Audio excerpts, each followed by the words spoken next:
Alright class, wanted to give a quick introduction to working with assemblies in Fusion 360. Now, real important to understand, there is not a separate file type called assemblies that you work with in Fusion. Instead, basically an assembly is either taking existing parts, making them into components within the design file, or taking a design file and then inserting other design files, which then become components, and having it set up that way. So let me start off by showing here just kind of how your file is probably going to end up, which is a mixture. Okay, so underneath my bodies folders, there's all my modeling of the new flashlight body and some other details like the strap and button at the top. But notice these are all separate or just simple bodies right now. If I did want to make any of these into a component, I can right mouse click on this and there is an option to create component from bodies. Basically, it'll do that for you.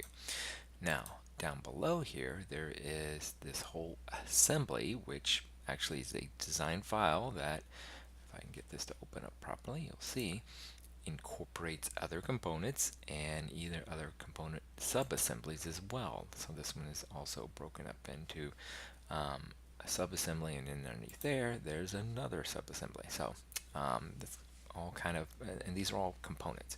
So that's kind of what's the big difference, is that you have a design file, you insert other ones, they become components, and then you can set up mates and so forth.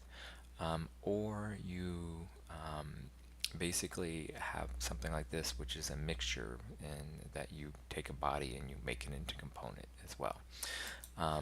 Okay, now let me show you kind of one other thing about the different files. So if I go to here on this file, notice these are all indicated by this little link icon, meaning they're linked back to the original file. So if you make a change there and you want it to update here, you need to tell it that you do want to do that.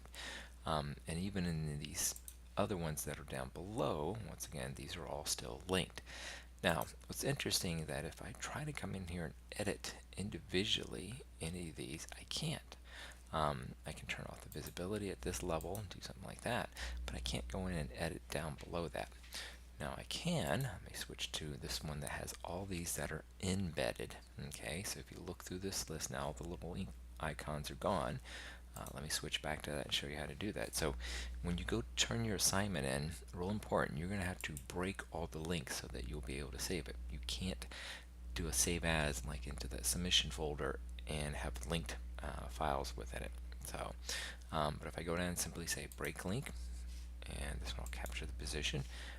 So now it's embedded into this file. And what's the difference is now I can click on this and actually go in and edit that individual component now because it's embedded, and I can make changes directly on it. Okay, so that's how you break the link. So on this one, that is the flashlight assembly embedded components.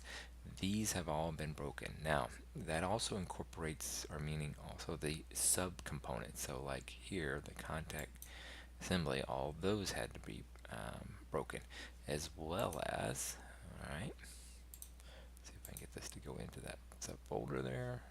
Sometimes it acts up like this. There we go. Gotta come around and sneak into it there. And once again, these are all been broken. Okay, so I can go in and actually edit any of these individual components this way if I wanted to do that. But normally with this, you're working at the top level. You can right mouse click and say I want to move around and do things with it that way. So in my next video, I'm going to show you how to basically start inserting components and setting up joints and relationships that way.